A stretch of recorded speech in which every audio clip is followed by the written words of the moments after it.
Are you tired of all the voices who say, focus on the bottom line numbers? Say whatever you have to, just close the sale. Just get the credit card. It doesn't matter what you deliver. You will never build a successful business until you grow a pair and stop caring so much.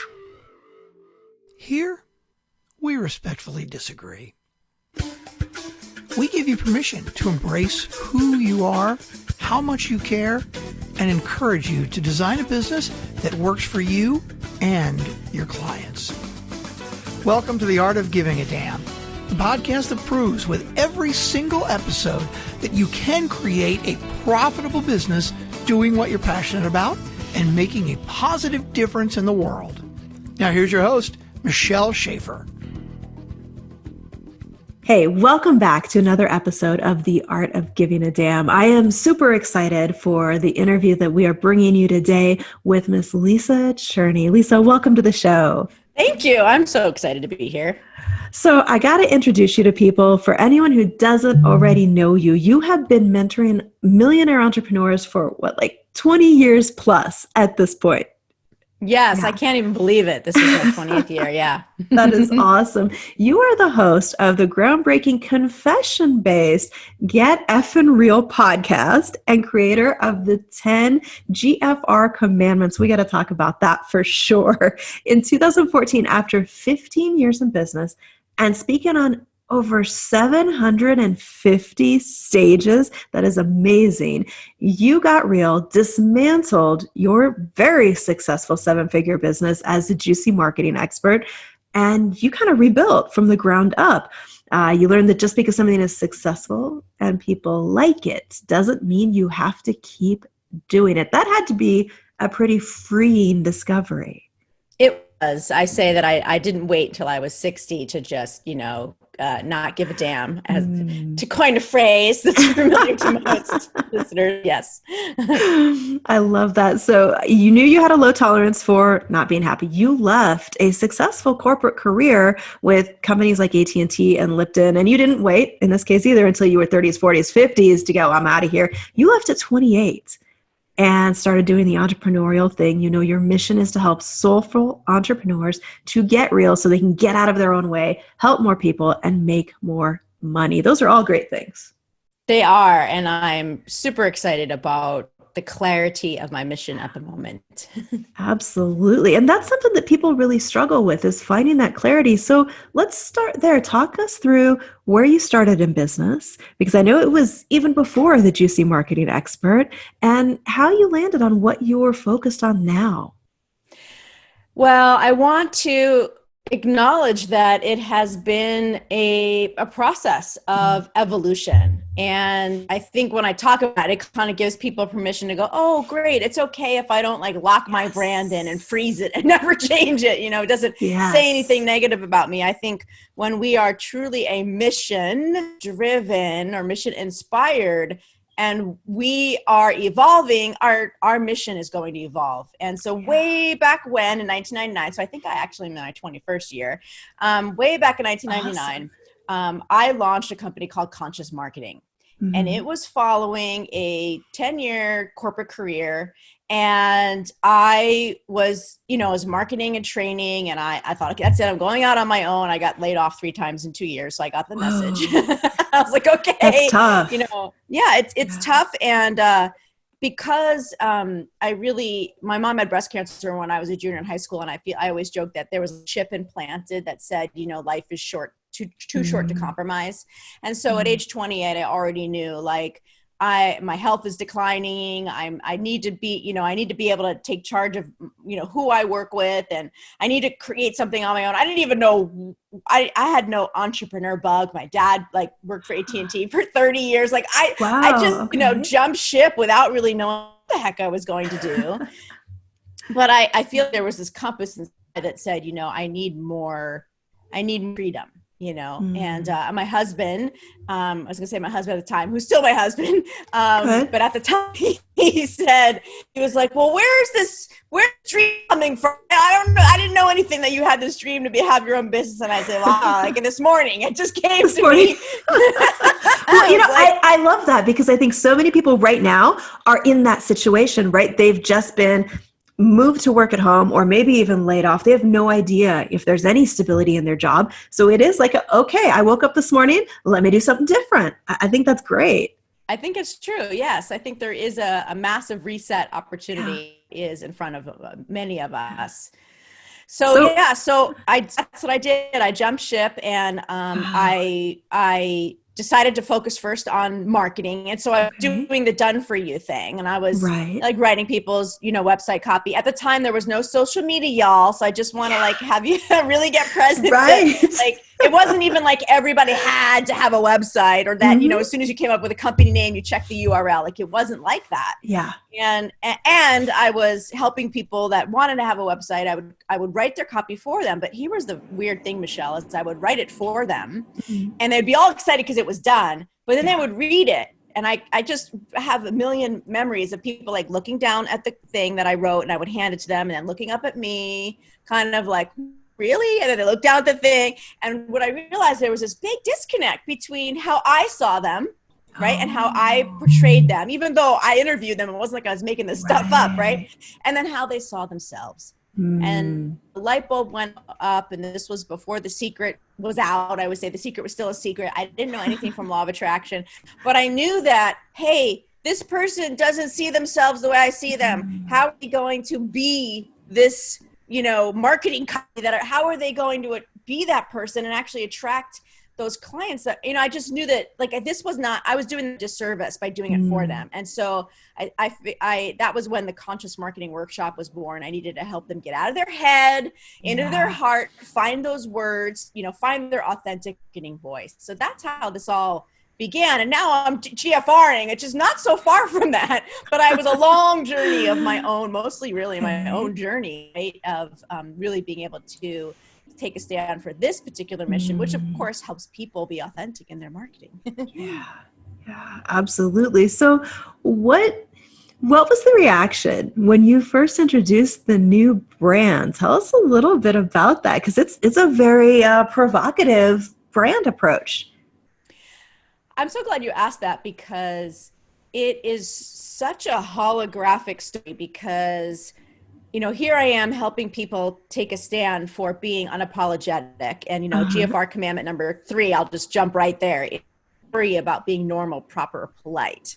Yes. And so was I being impolite when I put the F word in the name of my show? And some people might say I was. And I really got pushback from colleagues, like people that I quote unquote looked up to, that, had been in the industry forever, all these, fill in the blank of whoever you kind of look up to. Imagine that person, and even peers, I figured that they felt like peers, but still I had like greater respect for them. And I don't know, it kind of feels like you're trying too hard and you're really going to turn off people that really maybe you're supposed to help. And it did have me take a step back, Michelle, but ultimately it had me take 10 more steps forward, running in the direction that I knew really felt good to me, was congruent and authentic to me, felt fun to me. And I was like, F you all, I'm doing it anyway. And whoever gets turned off is really not supposed to be in my orbit. Yes. What I love about that is the first time I saw you speak about the brand, I think it was a Steve Olsher's event. You were on stage and I hadn't seen that transition yet. And when you got up and started talking about that, at first I was like, oh, this is different. And then it like, for me in the audience, it clicked immediately. I was like, yeah, this is absolutely who you are. I love that you were brave enough to express that, because I think there is such a tendency to get excited about something that we want to put out there, that we feel like deep down, this is how I'm supposed to show up.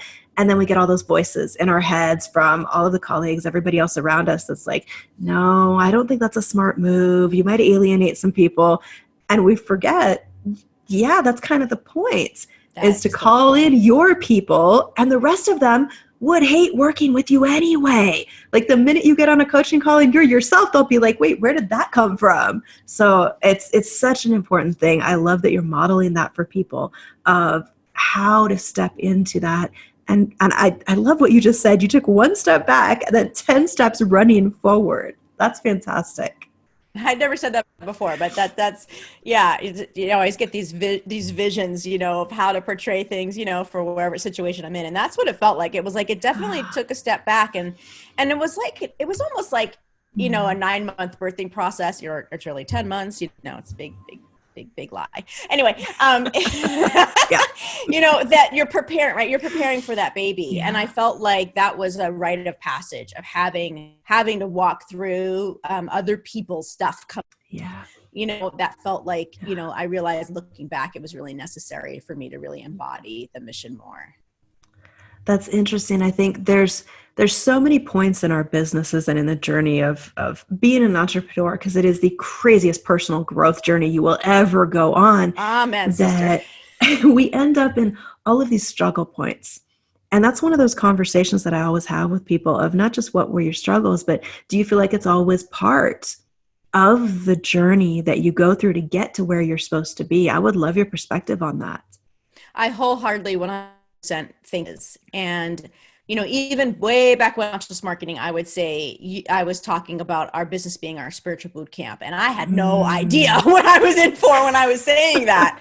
And the GFR Commandments are, they're not just a cute thing that I, came up with. So when I'm on podcasts, I have something for people to opt in for. What happened is that I was really in a place of reinvention or rebirthing.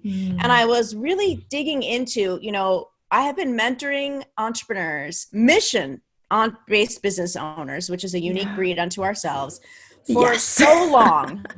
And I was like, how have I helped people? Like, what are the things that keep coming up? What are the themes? And before I knew it, I was like journaling, and I was on a plane going somewhere, I remember. And before I knew it, there in the margins of my paper, there were 12 things. These were the 12 things that I kept saying over and over again, that kept coming up over and over again.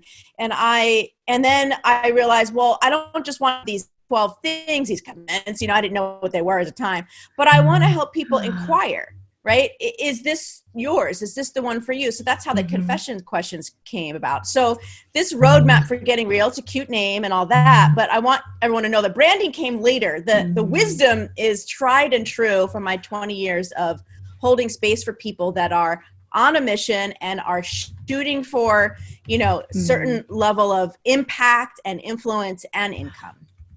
I love the process that you went through to come to those, because I think that's why when you were speaking, it clicked for me. I'm like, oh yeah, this totally fits, was because those were things that to some degree you were already living, you were already teaching those in your business from a slightly different perspective. Yeah, absolutely. I remember when I downloaded that, because it was right after you spoke, I downloaded that, I printed out a copy of it, and I was looking at it going, why don't more people give us permission to do these things? Because some of it really is kind of the diametric opposite of a lot of marketing advice. Yes. My favorite one is know that sometimes stopping is the most lucrative action to take. Yeah. And we never hear that. We always hear, just keep pushing, don't give up. But sometimes that is the wrong advice. It's so true. And then the confession question, so people can kind of get a feel for how these work, is so that's number 8. And the confession question is, where do I need to pause or stop, but haven't because of fear? Yeah.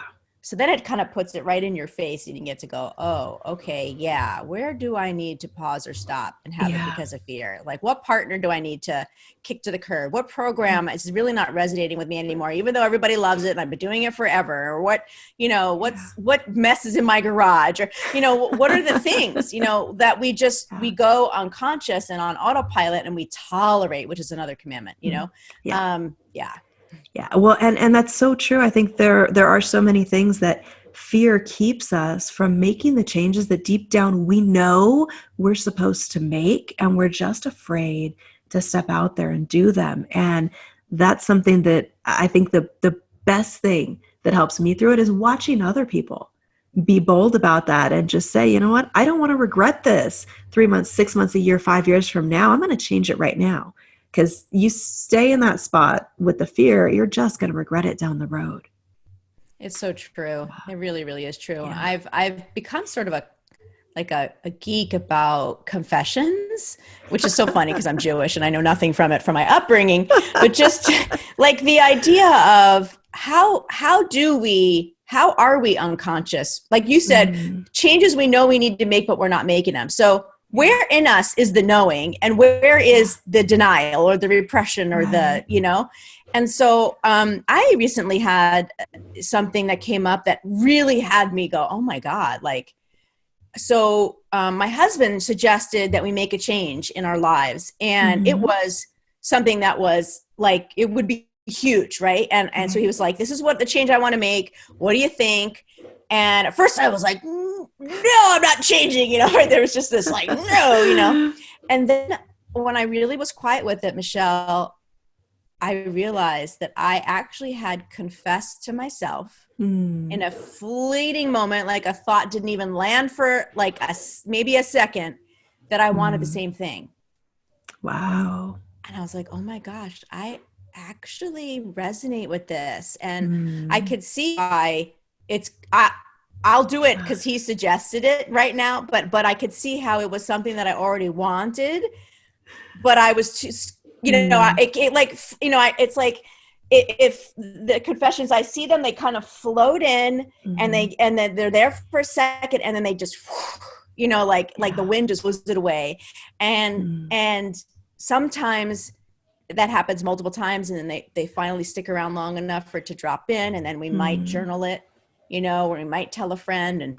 But the very first step is when we have that thought driving in the car, in the shower, you know, washing the dishes, where we're like, you know, I don't think this marriage is the one that's going to be the one for me for life, you know, or, you know, whatever it is. And then we just, it feels so overwhelming, and there's so much excuses and reasons and, you know, things that come in that just buries it so quickly. So confessing I really believe now, when we confess, even just to ourselves, it brings clarity. I don't quite, I mean, I have some theories as to why that happens, but I just, it's like so apparent that when we, like, one of my theories is that it just like creates permission. Like you said, there's this permission giving, and then we can almost, like, we hear more of our intuition, and the solutions that were not there a second ago are now there. There's something, you know, head, heart, spiritualness that happens with that. Absolutely. I think there's almost a magic that happens when you acknowledge what that thing you want or what that thing you're thinking is, and you kind of allow it to become real for yourself in a way that then you can figure out, okay, if that is the truth for me, then what do I do next? And then those steps come. Yeah. And I love now in the way that because people ask me, like, you mentoring?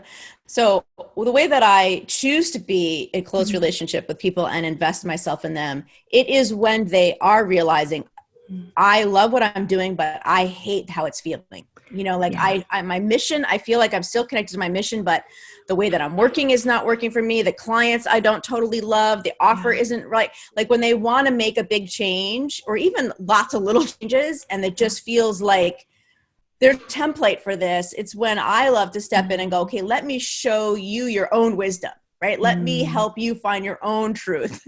You know, let me just like be the one to keep like flipping the camera, you know, back to you. Yeah. And that's really where I feel like my highest calling, and where the evolution of mentoring, I'm calling it unmentoring, is really called to be for many people now. That's a cool phrase. I haven't heard that one before. And I think there is something so powerful and valuable about having somebody else who can just kind of mirror back to you what it is that you're expressing in a way that it clicks in your own head what's next. Because that's a scary place to be. And I know so many entrepreneurs, it seems to happen for a lot of people somewhere between right around 6 figures and about $250K a year, where you love the mission, like you still want your business, but you feel trapped inside it, and all these things just aren't right. And there isn't really a roadmap for how to transition that back into something that you love. There is not a roadmap. And that is where the GFR, you know, at its foundation is the roadmap. It's like, first, just sort of confess, right? Just get real about what doesn't feel good. You know, like commandment number 2 is let go of what doesn't feel good, which of course is easier said than done. You know, and the confession question is what doesn't feel good, or also, which it's kind of like, it's such a stupid, simple question, but it's so profound. It's so powerful. Yeah. To actually get honest with yourself about the things that aren't feeling good in your life is a scary thing for most people. It really is. And that's, what my show is about, the GFR podcast, is if you want some inspiration to show you that whatever struggle you're going through as a mission-driven entrepreneur actually has a purpose, listen to the show and you will hear all kinds of crazy things, people recovering from bankruptcy and abuse and, wanting not to live anymore and injuries and, jail. I can go on and on and on. And it'll have you be like, well, if they could do it, if they can live through that, it has a purpose for them, then whatever I'm going through has this. Yeah, that's one of the things that I think is really cool about your podcast is they're kind of the stories behind the stories. Like you've interviewed so many people who we know the surface, right? We know their business, we know the success. And getting that perspective of, oh, wow, they went through all of that really does help you feel not just not alone in the struggles, but like you said, if they can get through that, I can get through this and find success on the other side. And I think that's one characteristic of really successful entrepreneurs is they go through all the same crap that everybody else does. They just respond to it differently. They just keep going and shifting, not just let me dogmatically follow this path I laid out, but actually looking at what needs to change for me to move into the next version of me or the next evolution of my business. Absolutely. Yeah. And now there is a time where there is no right way, right? There is no roadmap, and we're all being invited to feel what feels good for us, and to make changes. And sometimes being forced upon us, is a way for us to maybe you've always wanted to work from home, and now you really are working from home. Yeah. There are so many things like that happening right now that I keep telling people, this is your chance to try that thing you've been playing with the idea of for years. Like so many people, I was shocked when I sent out a few things to my list and asked them, hey, what are your questions right now? How many of them have kind of had either a hobby or an idea business for sometimes a decade, but never really got serious and focused on it. But now they're ready to get serious and focus on building. That's awesome. Yeah. That's great. It's fantastic to see the possibilities of what really amazing things may come out of the challenges that we're going through right now. For sure. Yes. Well, as far as the commandments, there's, and I encourage everybody listening or watching, go grab your copy of that. There'll be a link somewhere near this, or you can go to gfr.life and just scroll down on the page a little bit. You'll see it right there. You can get not just the commandments, but the questions that Lisa mentioned. Make sure you grab that because it'll really get you thinking differently. But one of them I wanted to ask you about is the fifth one, which is make yourself your most important client. Because I see so many entrepreneurs make this mistake of they're kind of bottom of the list. Their business is bottom of the list. So talk to me about that one for a minute. It's funny. I was just doing a video this morning about this one because I feel that this aspect of it is so relevant right now, which is us living our mission is productive. Right. So if you want to personalize it, say living my mission is productive. So at Foundation, me GFRing is productive. It is going somewhere. It is doing something. If you're a healer, you help people with anxiety, you help people with intimacy, you are parenting coach, you help people with their money, whatever it is people with, I feel like we are invited now to make ourselves the most important client, meaning do our own freaking work. Yeah. At a deeper, more authentic, more in your face, more GFR way than ever before.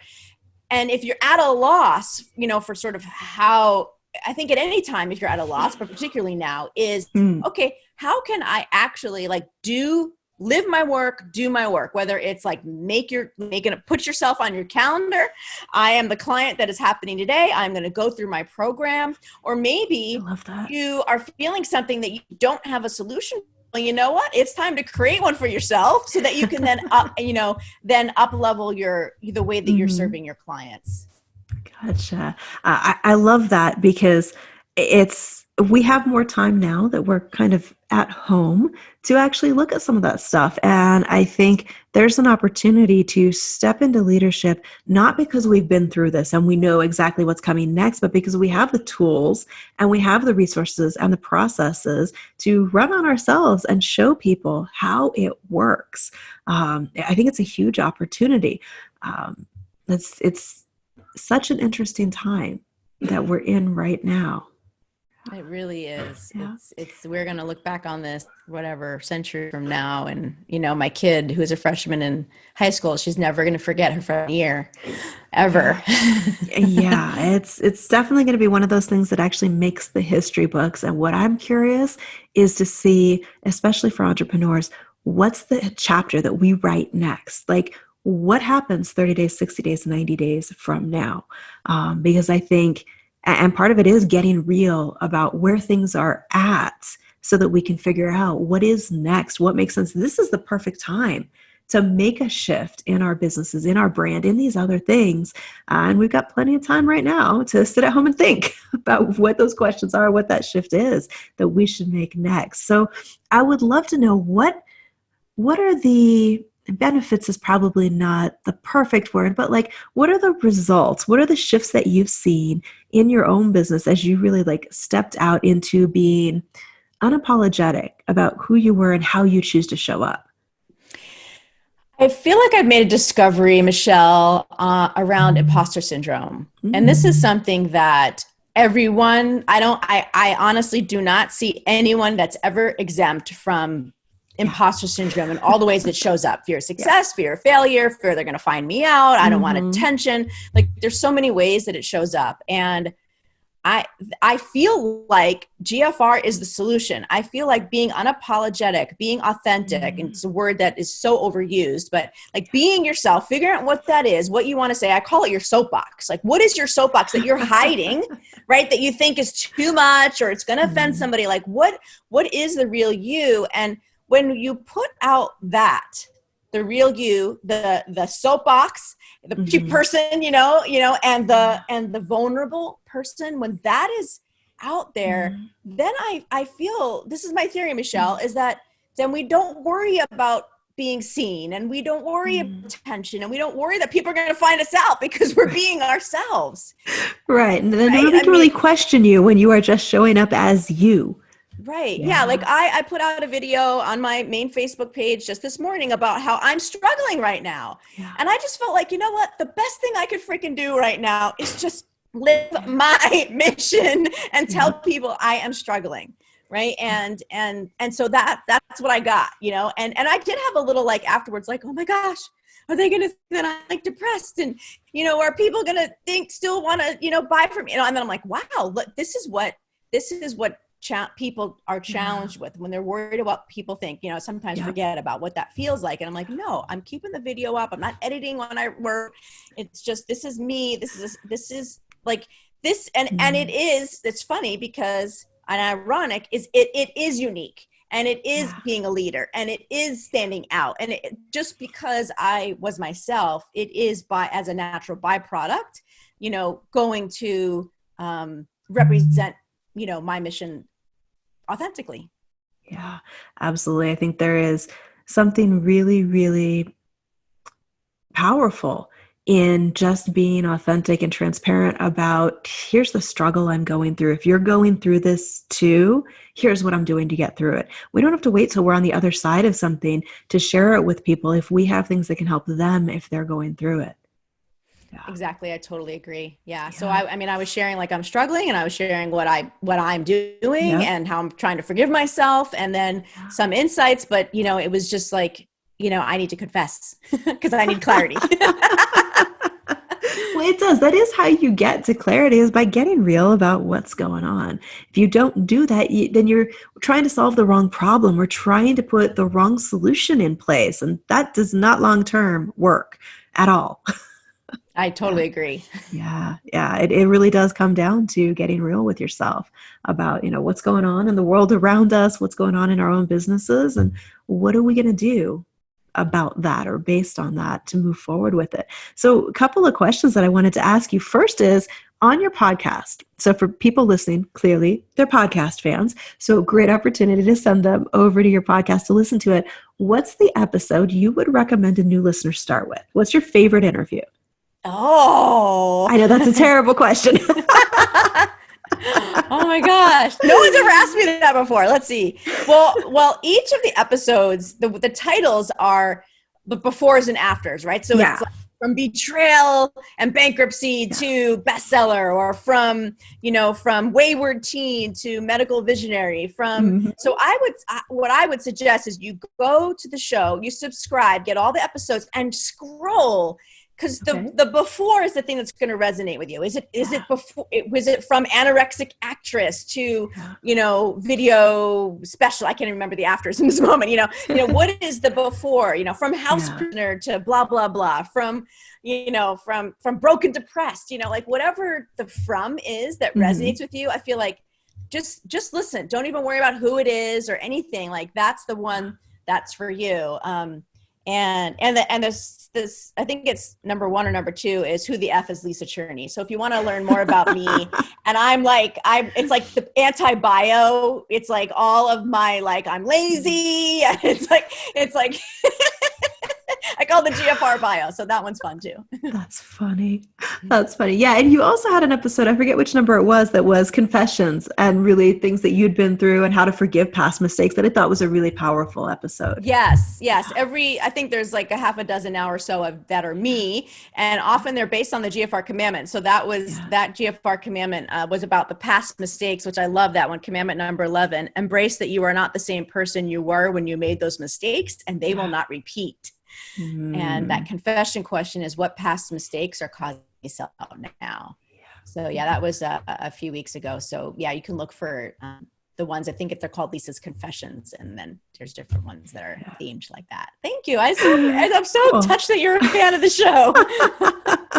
It's a fantastic podcast. You go in a totally different direction than a lot of people do in the interviews. And to me, that's fascinating to hear those stories and those transition moments of when people, got clear enough to make a change, because that is true. We go through so many versions of ourselves. I've joked with my clients before, like they say, become version 2.0. I'm like, I think I'm working on like version 27.0 at this point.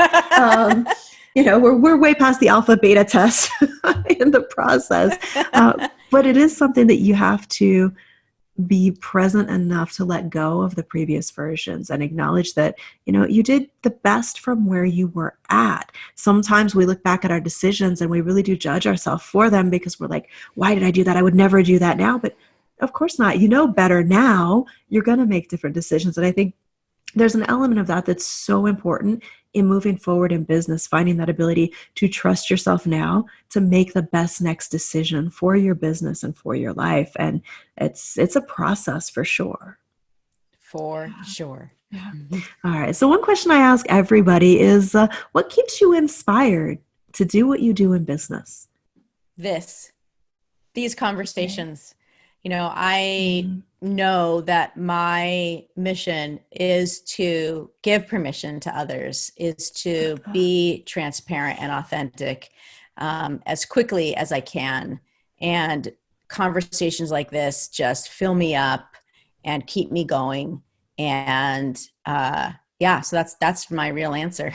Gotcha.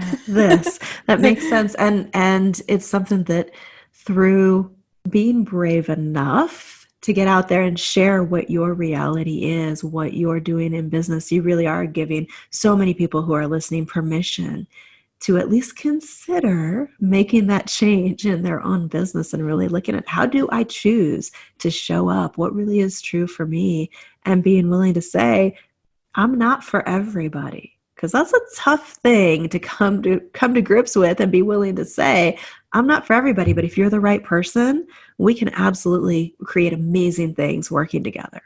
Yes, absolutely. That is one of the unmentoring milestones. And on my website, thegfr.life, if you go /unmentor, you'll see this 12 unmentoring milestones. If you go /12C, you'll get the 12 GFR commandments. I can't believe they're both 12. Was not part of my thing. 12 is your number. Apparently. It's really, really interesting. Yeah. That's awesome. Well, we'll put links below or beside wherever you are watching or listening to this episode to those resources from Lisa, so you can make sure you go grab those. It really will help you to, especially right now, step back, take a look at your business, at your life from a different perspective, and see what's ready to change, what's ready to come out in a more powerful way for you. Lisa, thank you so much for being a guest on the podcast today. You're welcome. It was really an honor to be here with you, Michelle. Thank you. All right. For those of you watching and listening, be sure you stop by Lisa's website. You can find her podcast anywhere you subscribe to podcasts. Be sure you click like, subscribe, rate, review the show, and we will see you back again for another episode soon.